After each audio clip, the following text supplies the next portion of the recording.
lillahi ta'ala. Bila mana maca Al-Qur'an teu make ilmu tajwid eta teh nyulayaan kana parentah Allah taala. Nah cenah Al-Qur'an teh make ilmu tajwid kantena saur saha saur Allah dawan Allah nyalkan warattilil Qur'ana tartila kudu ngajikeun anjeun kana kalawan ngajikeun temenan eta teh panah tartil. Bila mana tartil eta teh aya di tajwid tegasna make ilmu tajwid kade teu samarangan maca.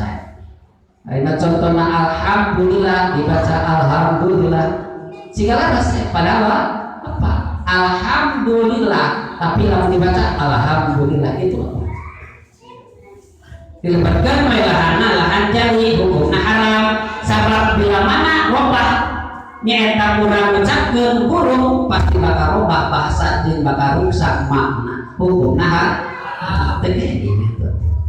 Eta teh ngajalankeun parentah